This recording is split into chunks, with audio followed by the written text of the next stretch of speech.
Greetings everyone, tis I, Master Dragonwolf. Today's video is about a YouTuber named Ivan the Space Biker. Ivan the Space Biker is a YouTuber who discusses video games, specifically World of Warcraft. He made a video regarding retail WoW's race list and how they're out of control, with a very interesting thumbnail. And he made another about how Blizzard is ignoring old fans. It is those videos we are covering. That's right folks, it's a double header this time. Anyways, let's begin. There are a lot of things wrong with retail World of Warcraft. We all know that.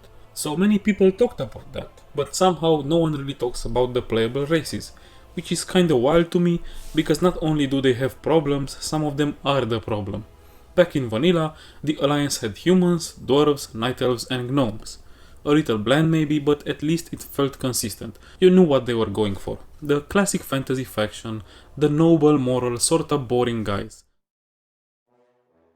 Meanwhile, the Horde was different. Orcs, trolls, tauren and the undead. Still humanoid, but weird enough to stand out. You could instantly tell they weren't the default faction. It wasn't perfect though, especially on the Alliance side. For a world that's supposed to be bursting with fantasy, they felt a bit too safe. That's actually why my first character ever was a member of the mighty Horde as an undead priest. In TBC, the Alliance got the Draenei, which honestly was a great move. They were weirder, more mystical and properly fantasy, but still fit naturally into the Alliance vibe. It added flavor without breaking anything. A good move if you ask me. The Horde on the other hand got the Blood Elves, and that wasn't great. The Horde's whole identity was this brutal, feral, survivalist faction, forged by harsh conditions and the will to endure, and then suddenly they get the most high society, elegant group imaginable. It felt forced, because it was forced.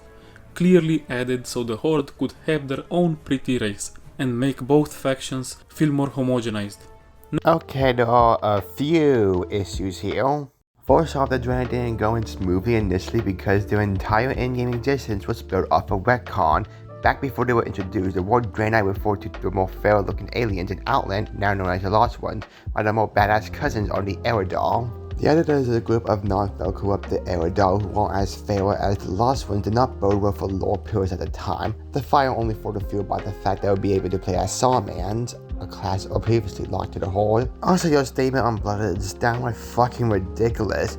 They were forced. No, they won't. They were integrated into the Horde seamlessly. Not only does the previous lore make them viable for the Horde because they welcome the outcasts of the world, but also they need allies with new threats emerging on all sides and a lack of potential allies. Also, I love how you praise the Draenei for supporting the original aesthetic of the Alliance in an old way, but then claim Blood to force so the Horde can have a pre-race. Which, so isn't exactly false, but at the same time there was some thought behind it. Next up were the Goblins and the Worgen. Honestly, the best pair of races ever added to the game. Both fit their factions perfectly.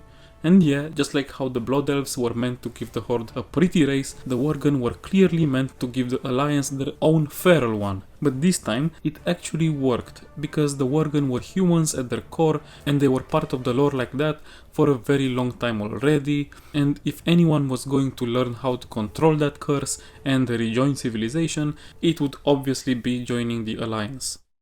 And now you're praising the Worgen for adding a touch of fairness to the Alliance as if you did not just throw shade at the Blooders for being the pretty race for the Horde? Pick a lane and go. And going by the logic of, oh, there was something else at the core, so are Blood Elves. They were originally the High Elves before Office besieged their city and corrupted their somewhat to turn Kilyion into a lich. The result leaving them addicted to mana. They turned to feral magic to satisfy their addiction and exiled High Elves who rejected it, and then rebranded themselves as the Sendoroi, which translates to Children of Blood, to honor those who died during Office's siege. Also going by the logic of, oh, they were there long ago, Blood Elves have been part of the franchise longer than the Worgen. They were introduced in Warcraft 3 and the Worgen were introduced in Classic. Good job, mate. Did you even read or watch anything lore related? Or are you making setup as you go along? Sometimes foreshadowing is relatively obvious. The Goblins are my second favorite race after Undead. They are just so damn fun and full of personality, and it made total sense for them to side with the Horde. Even back in vanilla, they were either neutral or Horde leaning. Their whole worldview, chaotic, scrappy, profit-driven, fits the Horde vibe really well, a lot better than it would fit the Alliance. And the story behind how they joined also made total sense for both the Goblins and the Worgen. Then came Hey, post-scripting Maxim, and I got one thing to say about this particular section of the video that I neglected to bring up in my original script. Why are we playing other people's footage in our videos uncredited? Like, seriously, even as a background footage, this is a really bad look for you and you should source stuff made by other people other than you. Anyways, the person behind this footage is Platinum Wow, who makes lore videos on World of Warcraft in a way that's both informative, where this particular footage can be found will be linked down below. But yeah, Ivan, please credit where you get your set from, please. The Pandaren, the first race that could join both factions. And while I believe Mist of Pandaria is underrated, this wasn't part of the reason why. By that point, Blizzard was way more focused on class balance than class flavor. Every class could do everything. Self-heal, area of effect, CC, mobility, all of it. So racial abilities couldn't be too impactful either. So that's when they started getting boring. Naturally, that's also where the RPG charm of it started fading away. Yo, quick question, dude. How does that relate to the Pandaren and the subject of the video in general? And don't hit me with that they introduced the monk class order is part of the harmonization problem answer. I'm talking about the playable race in general. Also, I don't want to sound like that guy, but class balance and class flavor are not mutually exclusive here. The class inspection and whatnot are still faithful to the class fantasies. That's what happens that they introduce other mechanics into the gameplay. The Pandaren's biggest issue is simple. I just don't buy that they'd ever pick a side. Both factions, the Horde and the Alliance, messed with them badly and caused major problems. And philosophically, the Pandaren are all about peace, balance, and not getting involved with the outside world. That is the whole thing for them, not getting involved. They literally hid from the world for thousands of years. But now suddenly they're like, yeah, sure, I will join the Horde and be part of countless conflicts for my entire life. Come on. And having a race split between factions just made both sides feel less distinct as well. But hey, a new playable race means more people log in to try and see what's up. Yeah, let's ignore the fact that the Pandaren players lore-wise are from the Wandering Isle, not Pandaria. Also, it's not about joining a faction, it's about aligning with their personal philosophy. And let's ignore the fact that yes, both sides screwed the Pandaren over, but they also helped rectify their own mistakes. Let's not forget, both sides banded together to stop Garrus' tyranny. Also, you managed to screw up the entire shtick of the Pandaren. It's not about just peace, balance, and not getting involved. The end. They are capable of fighting. It also happens that they're also about fighting for something meaningful, not peace per se. Even the clip you played here explains that. Hell, let me play the clip for you.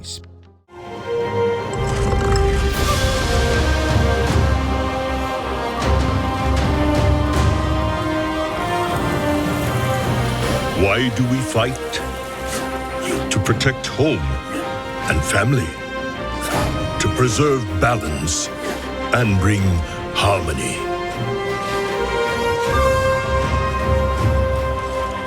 For my kind, the true question is, what is worth fighting for? Wise words, Chen. Anyways, I'm not asking you to be perfect. You're only human, and to quote that fish from Course of Cowardly Dog, there is no such thing as perfect, but the whole thing was right there in front of you. Ugh. So Blizzard did what Blizzard does. The playable race system was already having some problems by this point, but when Battle for Azeroth came out with the allied races, it went full shit show.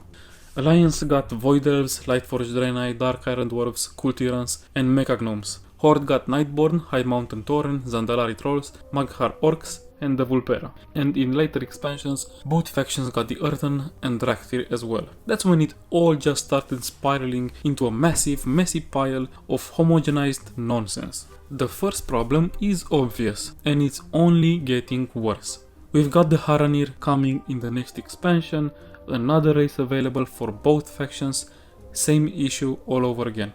The issue? Originality, or more like the total lack of it. The last 13 races added to the game, counting the Haranir, gave us 3 that are actually new. 3 out of 13 Void Elves are just a Blood Elf reskin. Lightforged Draenei, it's a Draenei reskin. Dark Iron Dwarves, just a dwarf with eyeliner. Mecha Gnome, Gnome in mech cosplay. Nightborn, Night Elf reskin. High Mountain Tauren, you guessed it, Tauren reskin. Zandalari Trolls, literally just regular trolls that learned how to stand straight. The new orcs but slightly cleaner. Earthen, weird, ugly dwarves. And the Haranir, basically a human elf smoothie that looks like 5 existing races. Yeah, there are some tiny differences here and there, but once you throw a set of armor on them, good luck telling who's who. First off, regarding your challenge there, come on, man. That is so obviously a Zandalari troll. The tusk, the posture, and the fact that you caught the feet from you are very, very dead giveaways. Pun not intended, since it's a DK armor. If you're trying to make a point about unique design or lack thereof, then you just saw your own efforts in the foot here, because not only did you prove yourself somewhat wrong in 4K, but you could have used other ways, like, I don't know, void elves? Plus, even barring the issue of posture here, you do realize there are ways you can tell, right? And I do not mean the player card that appears when you have a mouse on a player.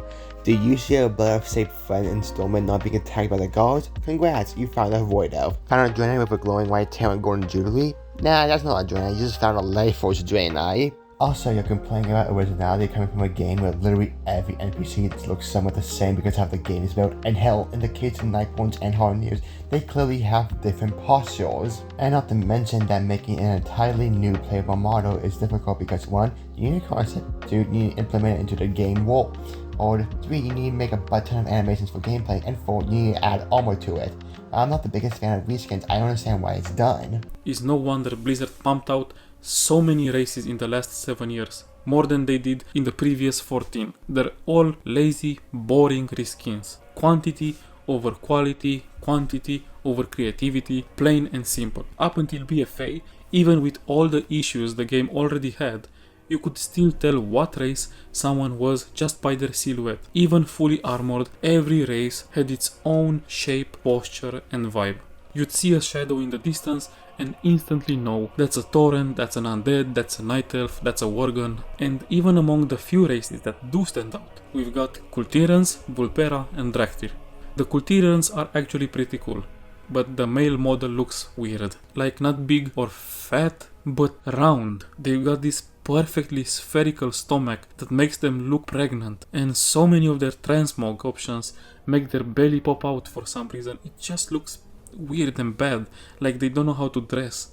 Then there's the Draktyr. They could have looked amazing if they were built more like this, exactly what tons of players asked for when they were first announced, but of course we had to get the soy boy version because this was Dragonflight, and of course they're playable by both factions, which just makes Horde and Alliance feel even more identical, something the game's already been struggling with.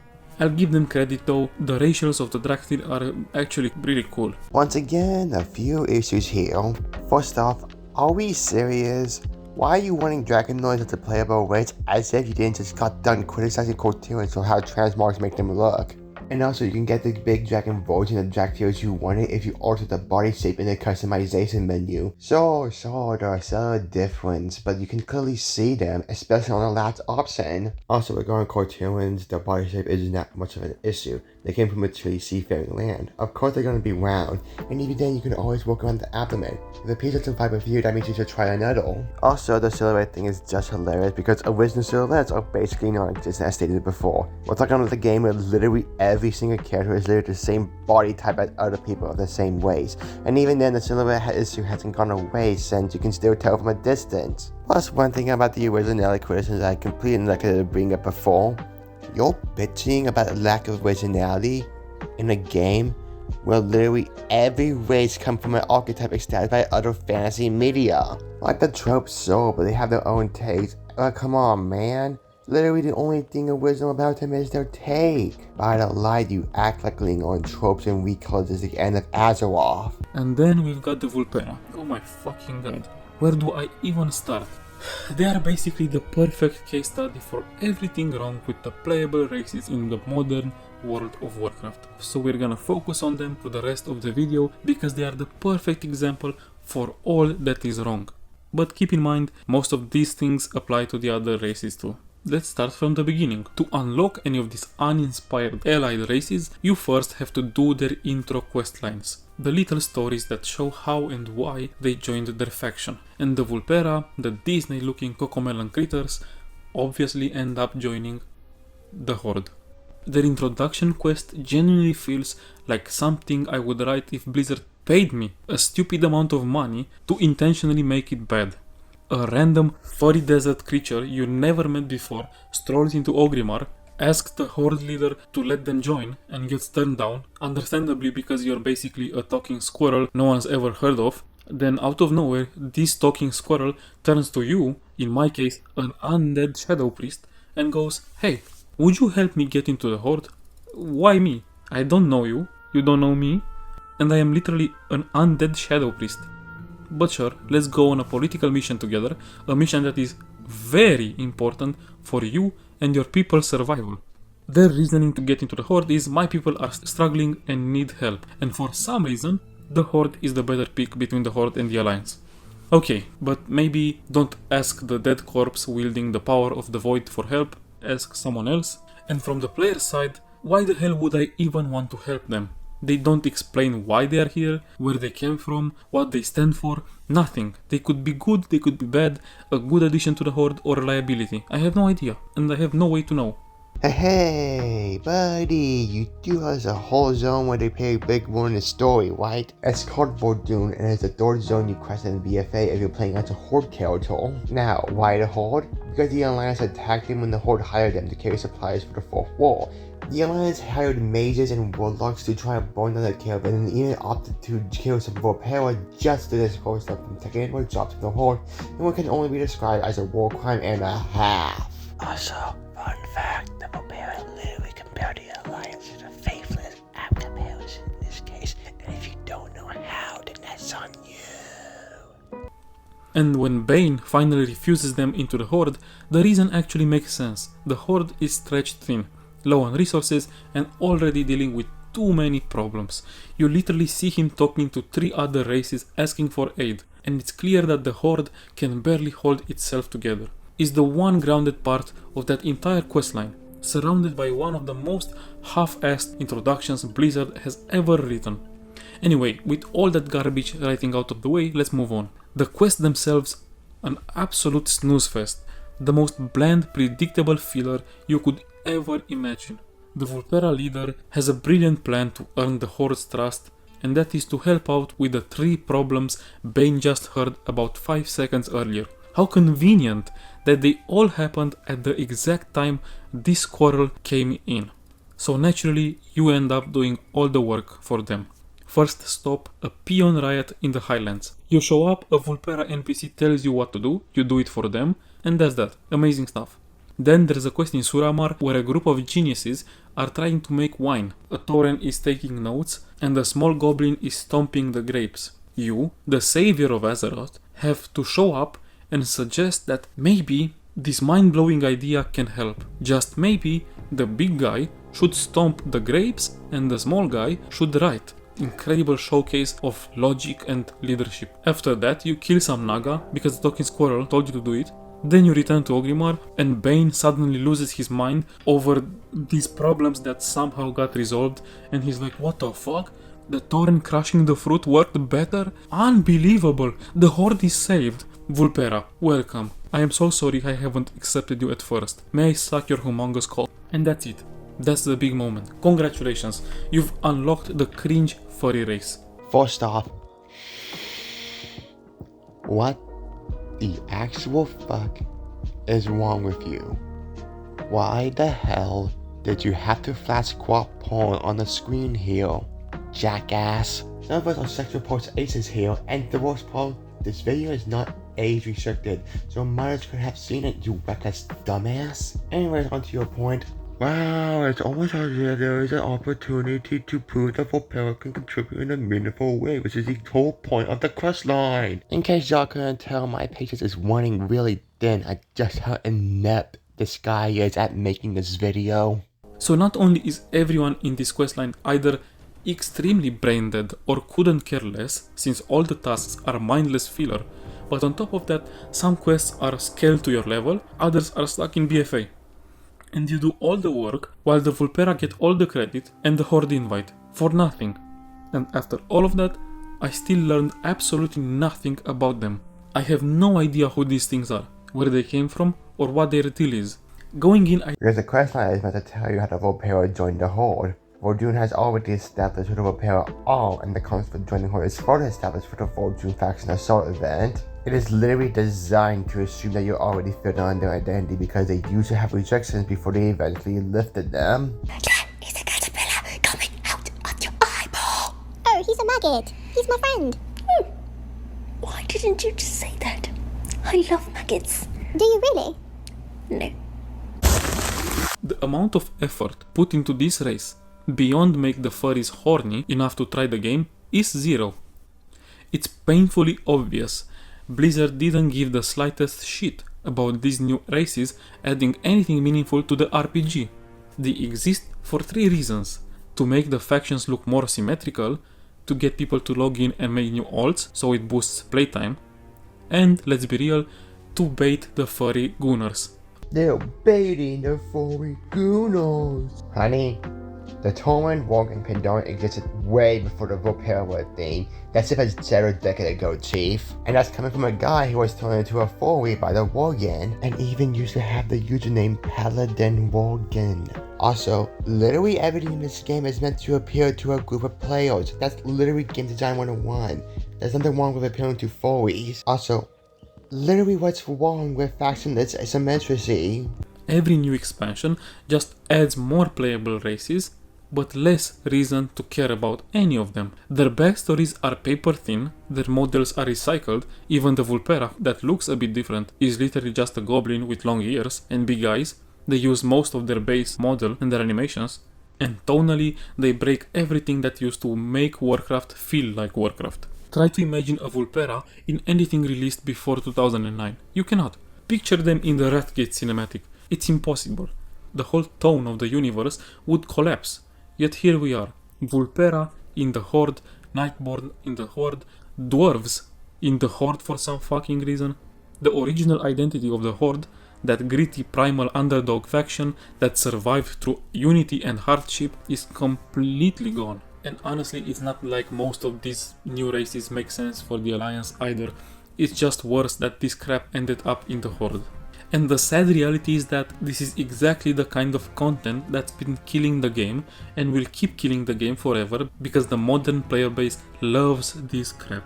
Fast, soulless, mass-produced content that completely erases Warcraft's identity, made by people who clearly don't understand or even like what Warcraft is at its core, for people who clearly don't understand or even like what Warcraft is at its core. And this is gonna be a bit of a long rant, but buddy, I don't think you even know what Warcraft is at its core either. You don't even seem to have a basic grasp at the franchise's lore, considering literally everything I already covered. Like between you blatantly not understanding lore, you trying to be an elitist gatekeeper, and having the most questionable opinions I saw in a very hot minute, I'm genuinely starting to believe you haven't been around for as long as you're implying for your tone. Or at least not understanding what you grew up with. And yet you have the gall to act like you know everything and acting like the modern audience is ruining everything in a way that is reminiscent of a dum-dum complaining about fucking pronouns, fucking gender ambiguity. Also, yeah, you're having a hard time imagining a Vulpera fitting in Wrathgate because they weren't made at the time. That's not bad design. It's a mark of a franchise evolving. Do you know Draenei are bad because you can't picture them being in the second world without breaking immersion? Oh wait. You have a hate bone for Vulperas for some reason, even though they didn't do anything wrong. Also, imagine being so totally online that you genuinely think the Vulpera ruined the tone of the world. Jesus Christ. And over a trading post advertisement that features a Fox themed cosmetic set that is completely opposite of the posters and was only available for a little month, by the way. Of course, a Vulpera will be featured in a Fox themed suit. It's a no-brainer. Plus, this is a universe where on one side we have regular goblin shenanigans, and on the other we have basic ass Lovecraftian cosmic horror type shit. Tone consistency has never been WoW's strong suit, and I don't understand how a furry race, which there's a lot of in universe, both playable and non-playable, will ruin its tone. Yet you don't pipe out about these aforementioned furry races. In fact, you even praise Worgens. Yet Vulpera is where you draw the line. That's I can excuse racism by drawing a line on animal cruelty type of logic. If Vulpera existing in general is ruining WoW's tone, then I can't wait until you find out about Johnny Awesome, who literally referenced the WoW forums in the game. Oh, Nightborns are in the Horde. Yeah, and there's an actual lore reason why. Because following the events of Soromar, decided I wanted to get involved in the broader world. They sent invites for meetings to Night Elves because of former Night Elves themselves, and Blood Elves because they felt kinship with the Sindoi due to their similar mana addiction, and both of them came to their aid under Elison's and the Legion's tyranny.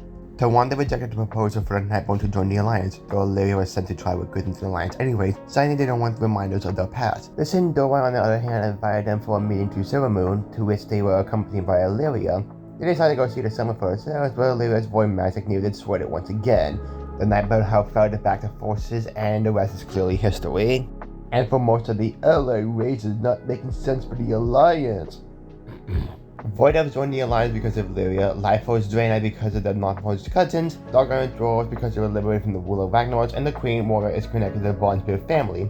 Tyrion's initially wanted them to do with the Alliance after Dalen Paramore died at Theramore, but times changed and here we are. Mechanoans because they're the non-cyber cousins. Same goes for the Horde. High Mountain Torrents because of the non-moose antler cousins. Nightborn already explained. Magcar Orcs because of the Ferritus cousins. Zanalari Trolls because the Horde put their strength to them, and because of their slouchy cousins. Vorpera also already explained. Also, the Horde are only a part of a Horde purely because of gameplay convenience. Now, naturally, it's a bit more complicated than initially let on, but for reference, I will leave a playlist by the Lore Master Noble 87 himself regarding allied races and their lore. What I'm trying to get at is, Ivan does not seem to realize everything happens for a reason, and instead is more concerned about spreading a narrative about how truly bad Val is because of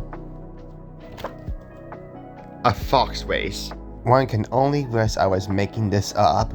And like you and I become friends for a bit. Tell me, what is your favorite food? What is your favorite drink? What do you like to do? Okay, we're friends now, right? Okay, so I'm gonna stab you in the back, I'm gonna betray you, now give me your delicious emotions. And the final issue, the one I hinted at in the thumbnail, is that it's starting to look ridiculous at this point. This isn't Warcraft anymore, it's a damn zoo. You walk through Orgrimmar and it's like a crossover between Fortnite, Zootopia and Skyrim. And it's only going to get worse because Blizzard's already used every human and elf permutation imaginable, so now they're doubling down on furries and lizards. Not because it makes sense, but because that's what modern audiences apparently get off to. It's a carnival, not a world, it's all spectacle with no soul.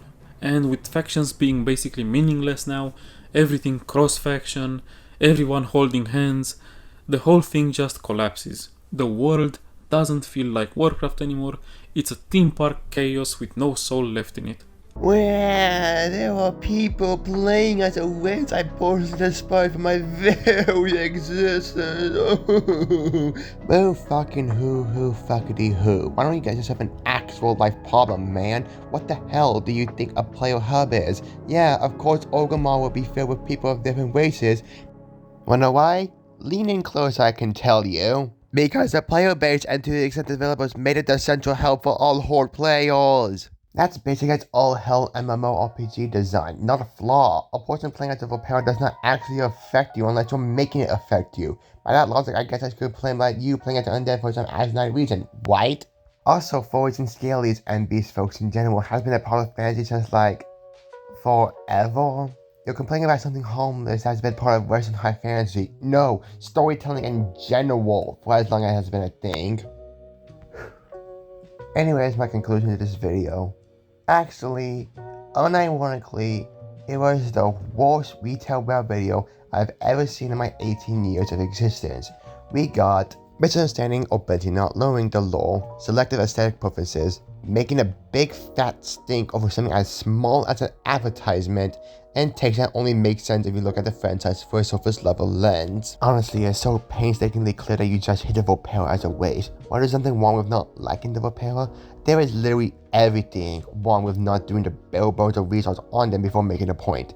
Oh, and requesting to see videos of Vorpera players being harassed for simply playing as Vorpera, as well as Hornet's comment, does not help your fucking case. Anyways, let's move on to the next video. Look, this is more of a philosophical thing. Blizzard doesn't need to do anything. They don't have a moral or legal obligation to cater to any group of fans. If they really wanted to, the next World of Warcraft expansion could be some insane crossover between the Bible and My Little Pony. That said, Blizzard exists in its current form because of Warcraft. Warcraft 2 is when they really started to pop off. Warcraft 3 was the next huge leap, and then World of Warcraft, not just big, but the biggest moment in the company's history to this day. And World of Warcraft's success didn't happen in a vacuum. Vanilla World of Warcraft was incredible as an MMO on its own, but part of why it blew up was because Warcraft as a universe was already loved. Blizzard had already built trust, respect, and a big fanbase with those earlier games. If you really think about it, the three most important stepping stones for Blizzard as a company are all tied to Warcraft, and that's not an exaggeration at all, which means that the people who came in and supported Blizzard from roughly 1995 to 2008, the old school fans, are the backbone of everything that followed. Those fans didn't just buy the games, they made Blizzard what it was and what it still is today. Blizzard owes them a lot. Don't get me wrong, Blizzard earned their success. They were dropping nothing but bangers in that era.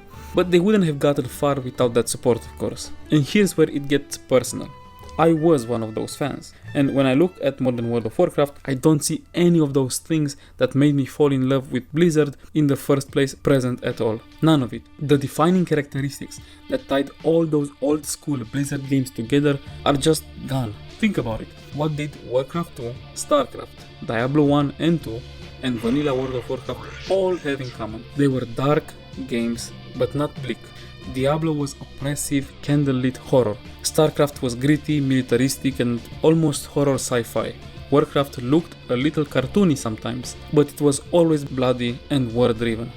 World of Warcraft was bright and adventurous on the surface, but you could wander into Duskwood, clear Skulllands, or play through the Legend of Stalvan and get that same dark, heavy vibe. Yes, there was always humor, goofiness, even outright cute stuff. And that's how baby dwarfs are made. That was Blizzard's wink of charm, the little touches that gave their worlds personality and kept things from being the same. But those were spices, not the main dish.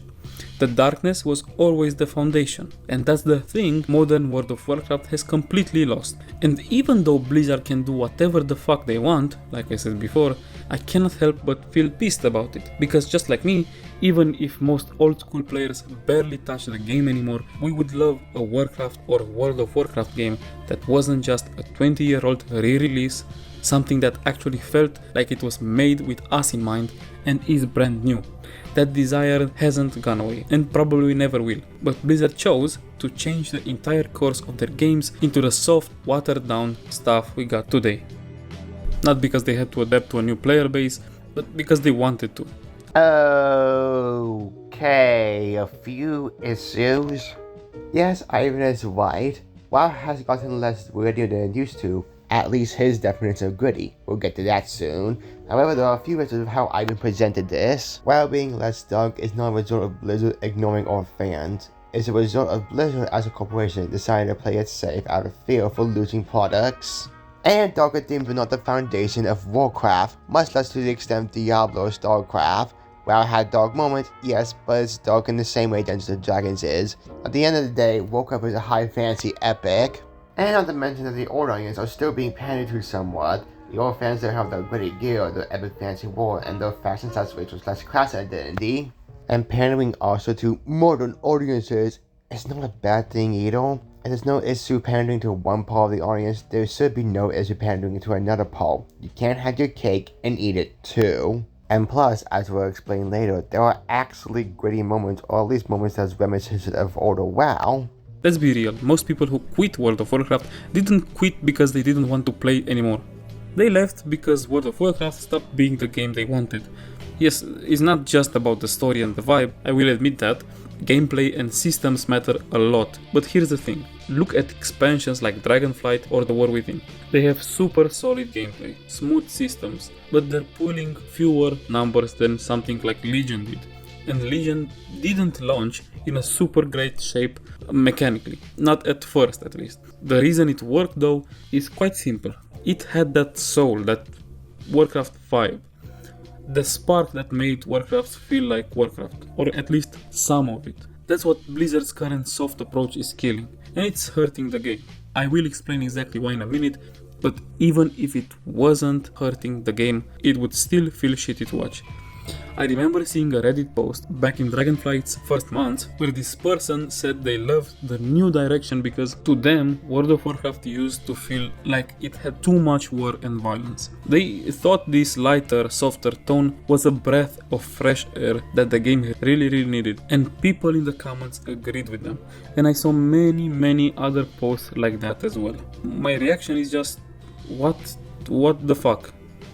Even if Shadowlands, the previous expansion to Dragonflight, had been dark, serious and well written, spoiler, it was none of those things, the game is literally called World of Warcraft. The entire foundation is war, conflict, darkness and struggle. Wanting WoW to not have war in it is like watching Breaking Bad and saying, you know what would spice this up? A romantic comedy focused last season about Marie and Hank. Because we had enough crime at this point. It would be extremely absurd, and it is. Hate to be that guy, but can you show me what these web posts are instead of showing me nothing and expecting people to understand without scrutiny? Also, when they mention WoW having too much lore, they'll obviously most likely referring to faction war, not war in general.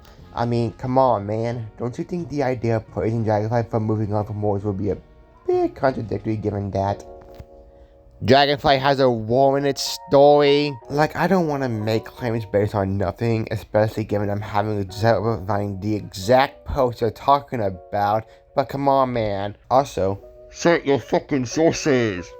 And even then, faction war has always been a bit of a backdrop compared to the more broader wars. Not to say they didn't contribute to the narrative at all, they absolutely did, but at the same time, the formula of red versus blue in terms of the thread that threatens us both is so powerful before it starts feeling like milking it.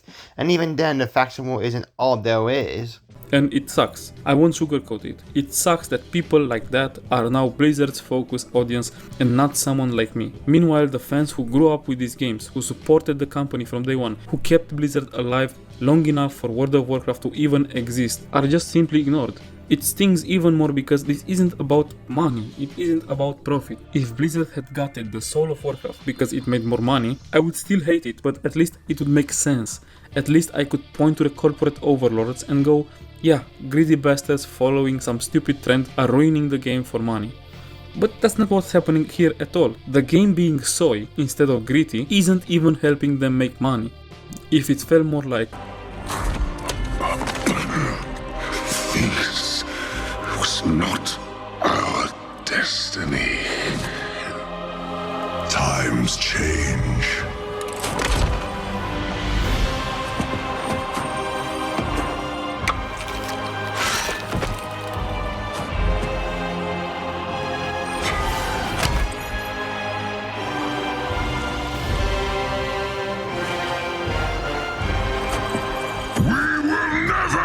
Slaves!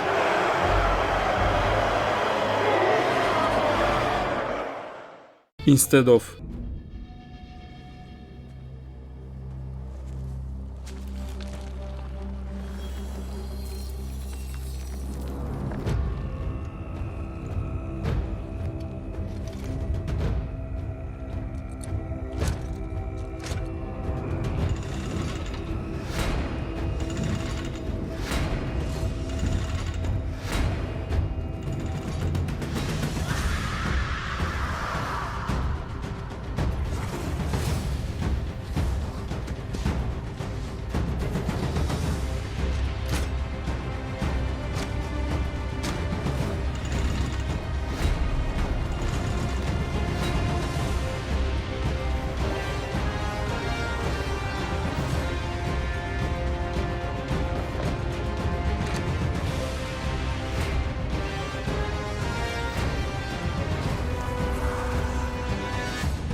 Are we dead of ass right now? First off, let's address the elephant in the room. You do have the videos you played are the cinematic trailer and the cinematic teaser respectively, right?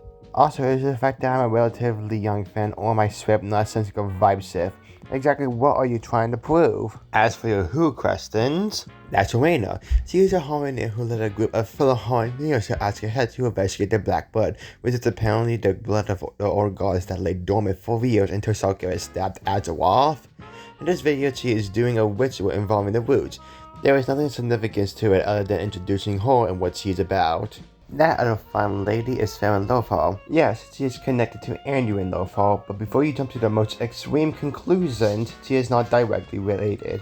At most, she is a distant niece of Anduin. Farron is a wacky lamplighter that is his own right rule. I will link a video about the law, who you made in Hellfall, to protect against the darkness that threatens her home. She was a stowaway who snuck on the war subsidiary Rafi and preserved the embers of the sacred flame, which costed her an arm and an eye. And that's some random ass orphan dwarf, just here to show you what the orphan is basically about. And by the way, if your point about the teaser is, oh, they don't tell us anything about what's going on, well, how does it tell you so? It tells nothing other than what the event that happened prior to Expansion Wall. It's almost as if there's no difference and you're bitching for the sake of it. Almost as if they're not meant to show gameplay or whatever. That actually make more money. They aren't just ignoring nostalgia, they're burning generational goodwill. The old school fans are the type of people who would have brought their kids into World of Warcraft. That's how franchises become forever IPs. See Pokemon, Mario, even Final Fantasy. Instead, Blizzard's pivot basically killed that cycle. People like you who grew up with Warcraft aren't excited to share it anymore. You're probably embarrassed by what it is now. Wouldn't be too sure about that one, Chief. After all, I literally was a child who got introduced to the franchise, and since then I've always been more than happy to talk about it. Hell, I even introduced my nieces, nephews, and my younger siblings when I got the chance, and the franchise gave me a start to do world building myself. While this admittedly does nothing against Ivan's point necessarily, I want to further that because, well, Ivan's clearly talking shit if you know it. What? I fucking hate you. Arena. Character growth. Right. I despise you. Close enough. Cinematics about the power of friendship that look and sound so bad are killing the soul of the game. On a small side note, why do they also talk like that? Now I understand. I thought to survive, we needed to reclaim our aspectral powers. But they were never ours to take. It was about coming together as a family. And so we did. Perhaps as we were always meant to.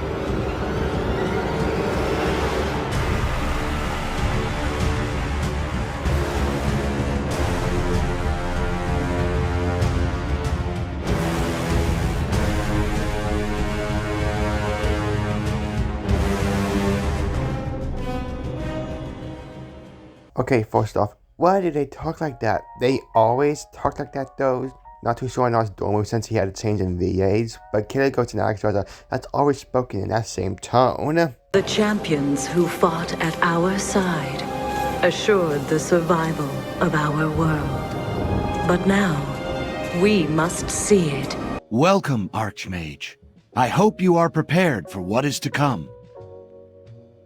Antonidas infused these discs with the very energies we mages seek to control.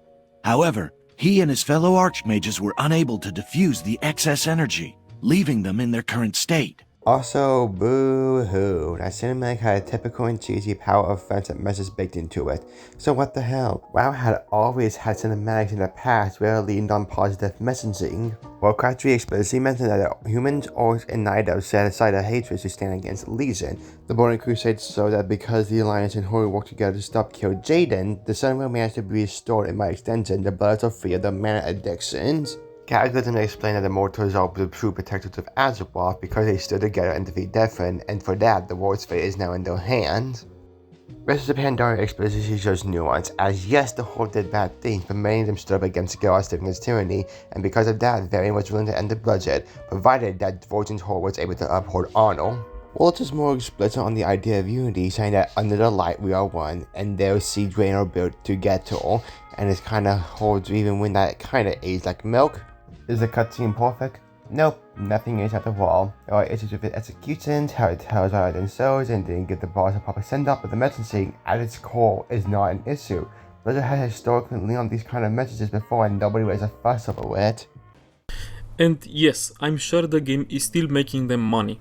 Trust me, the second World of Warcraft stops being profitable, we will know immediately, because Blizzard will go into the greediest maintenance mode you have ever fucking seen. But just because it's making money doesn't mean the current situation is good, because this whole soft World of Warcraft approach is not helping the game grow at all. The people still playing the game are never going to stop at this point, and that's great for them. But when it comes to new players, you'd have to be completely delusional to imagine Blizzard is doing an okay job there. No potential new player is getting excited by anything they're putting out. Go watch the Dragonflight or War Within cinematics and ask yourself, why would any MMO fan with zero connection to Warcraft ever want to play this game?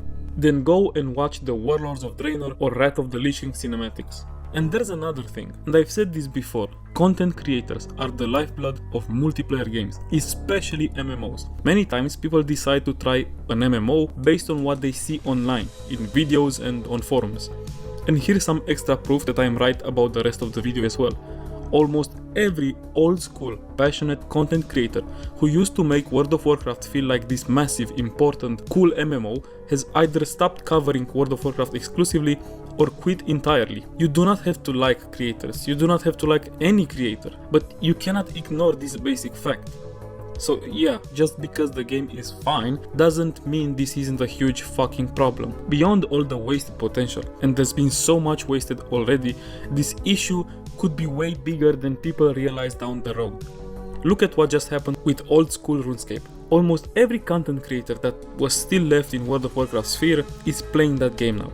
Sure, many will come back eventually, but some will not. And for a lot of them, this was the first time making content for another game. And they're doing really well, and that says a lot. Imagine trying that shit 20, 15, even 10 years ago. The community, the World of Warcraft community, would have eaten you alive for abandoning their precious game. But now, those fanatical loyal fans aren't here anymore because apparently we really need to take all the darkness and war out of Blizzard games for some fucking reason.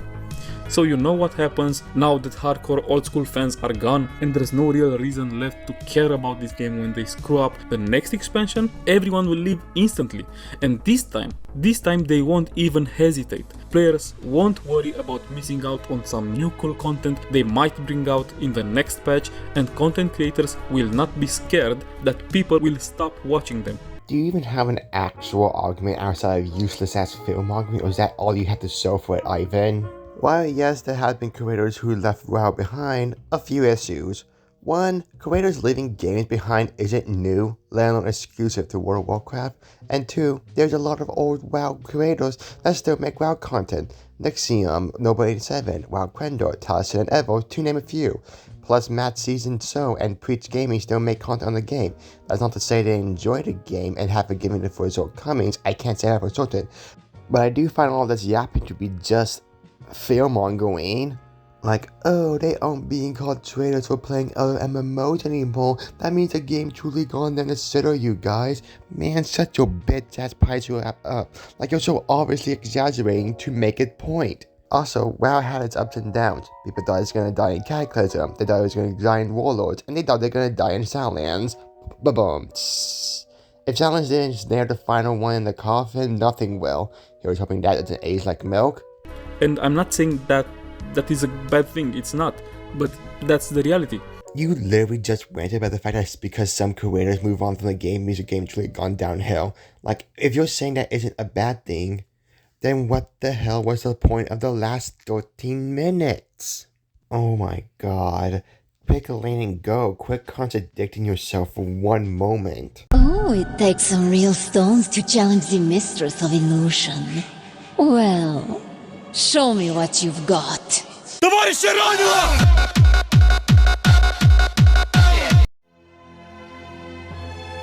That's why Blizzard should care about old school players, not just because it hurts to see the franchise I grew up with get gutted and handed over to people who think Warcraft without war is a good thing, but also because it's stupid business.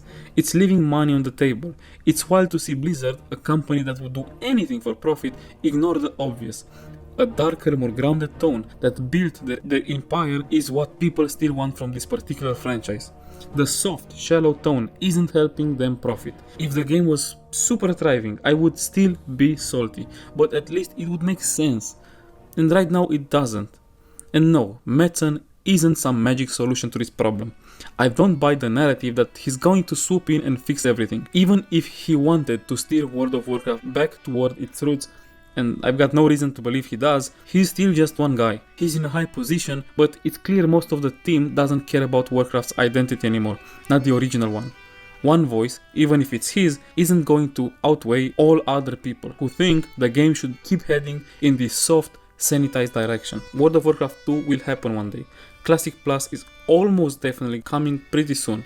And when those things drop, I really hope from the bottom of my heart that old school fans are the focus, not the people who don't even care about the Warcraft universe and don't actually like it, not the ones who just want it soft and sanitized, but the ones who actually want it to feel like Warcraft again. Because retail's a lost cause. There's just too much baked into it at this point, from transmogs, mounts, toys, endless pets, filler lore, whole expansions worth of fluff that has nothing to do with the actual heart of Warcraft. You cannot rip that stuff out anymore without breaking the game on a fundamental level. Even if the next patch was the most Warcraft core, gritty, soul-filled content they ever made, it still feels out of place in the middle of all that crap. And maybe that's a good thing. Maybe it's better to let the current team keep doing what they're doing with retail, while Blizzard forms a new team, one that actually respects what Warcraft was, what it stood for, and what fans loved from the very beginning. Let retail be retail, but give us something real for the future. Let's take these points one by one. They think Warcraft without war is a good thing, which is exactly why all the recent WoW expansions involve a war of some kind, because they think Warcraft without war is a good thing. Like, buddy, that post was obviously referring to the topic of faction war, not war in general. Blizzard needs to go back to the dark, grittier tone. Actually, low-key, I'm just realizing how untrue the idea that Blizzard abandoned the grid is. Like, here is a list of events I find gritty in Dragonflight and up to WoW's upcoming expansion, Midnight. Dragonflight, the Drakthir in general. They were created to be super soldiers against the Primalists and with no other purpose. How do I know? Because when the Fallen lost the ability to control the Drakthir with the Titan artifact Oathbinder, he shaded away into arcane status with the help of Magos, who may have seen them as lesser beings if I recall correctly. They were literally made to be thrown to the hounds and nothing more, made worse by the fact that Drakthir not only sees Nefaria as a general, but also their father. Sakharov. He was disillusioned by the dragons and formed his own group to find literally anything that let him claim their legacy. Sakharov went as far as to try to claim Avarice for himself, the place where the Drakthir was created. And by the time he realized the family's legacy is all ruined despair, it was too late for him, both physically and socially. That's why it convinced me that he wouldn't fit in the classic WoW with that arc. And let's not forget that Farwalk was somewhat of a victim. It would have called Torm the Babe in the South Flame, the same South Flame that apparently contributed to the family's Torm for the Wars for power. The result? Farwalk lost sight of what he stood for. He literally torched the crap out of a Niffin village, threw asshole to the wound. The Niffins literally did not see it coming. They couldn't see it and relied on the smell, and was so close to killing a green dragon he brought for questioning had it not been for veering up interfering, which eventually led her to leave him behind and learn exercise of what he's doing. He tried going after a Mirror Sword, the world tree meant to be the Knight's new home. This naturally led to his death. Even if you don't like him, you can't deny just how much it would have fucked him over. The War Within. For starters, Dallin fucking exploded after Zata disguised herself as Drendon at the start of the expansion too. Since the Southern the Orphan of Khazad cannot operate the Awakening machine, which is the one thing they need to create more Orphan, and the Archives was forced as battery chargers. Up until the champions helped restore the machine, they were basically fundamentally extinct. Keep in mind, Titan Force, being missing a stone, cannot reproduce. The Arathi.